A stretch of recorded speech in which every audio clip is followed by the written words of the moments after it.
On Saturday, November 18th, SpaceX's massive Starship rocket finally took to the skies for a second time in an extremely exciting and successful event for the company and the entire space industry. Before we dive into the details of the test flight, I just want to point out that while yes, the rocket did explode, this was in fact a very successful mission. Many news outlets and papers love to try and draw in viewers with clickbait headlines saying that the explosion was a massive failure, but this is simply not the case. The truth is, there was every expectation that the rocket would fail. These failures are all part of the plan for SpaceX, who would rather launch quickly, see what works, fix what doesn't, and iterate constantly than spend extra precious months trying to over-engineer everything and have it work perfectly the first time. This development philosophy has proven to be an extremely effective one, as SpaceX used it to rise from a small, idealistic startup to the dominant player in the industry, with some going so far as to worry that they are now closing in on a monopoly on the space launch industry.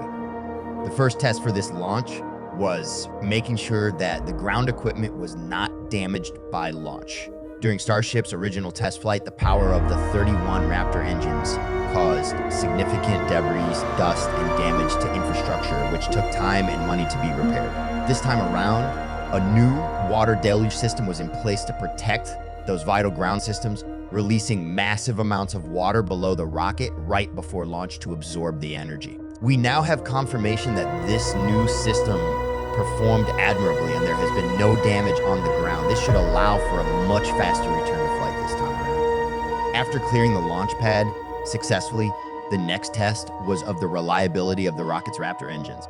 During the first test flight of Starship, 5 of the 31 engines suffered failures. If the rocket is to be a success, these engines need to be much more reliable than that. Luckily, this time around, all 31 engines managed to stay lit and perform perfectly as the rocket continued on its journey up through the atmosphere. Next, the rocket needed to survive max Q, which is the period when the vehicle undergoes the most stress and pressure before the atmosphere starts to thin out and become less of an issue. Max Q was also surpassed without any issues to the vehicle. The next test was a new hot staging maneuver for stage separation. Usually when the stages of a rocket are about to separate, all the engines will shut down first, and only then will the 2 stages separate. However, with Starship hot staging, 3 engines on the first stage remain lit throughout the entire process. This ensures that the vehicle continues to experience upward momentum, and thus the fuel within the tanks continues to get pushed towards the bottom and gets fed into engines without sloshing or air getting in the lines.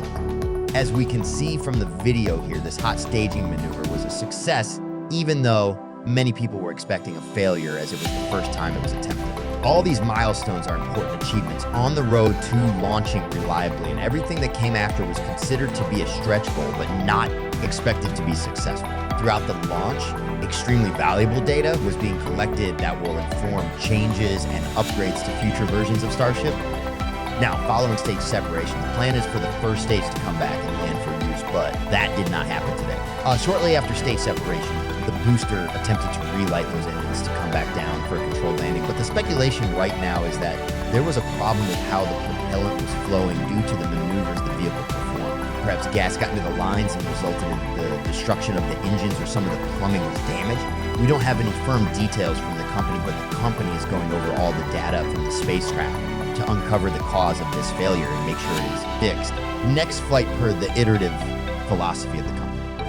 As for the second stage, its engines all appear to light successfully, and it continued for the majority of its planned flight when we see a puff of gases before a much larger cloud of gas, which was the result of the destruction of the vehicle. Could have been a cascading failure that caused the whole rocket to explode, or it could have been the flight termination system going off. This is a system that ensures if something is going wrong, the vehicle will harmlessly explode in the air instead of returning to the ground intact, potentially causing damage to infrastructure, wildlife, or people. Overall, even though the vehicle did explode, this test actually made it further than most people expected, while gathering extremely important data for future upgrades. This makes it a massive success, and preparations are already underway for the next flight, which should hopefully have less of a delay this time around, since there was no damage to ground systems and infrastructure. In fact, there's already speculation that the next flight could be as soon as early next year.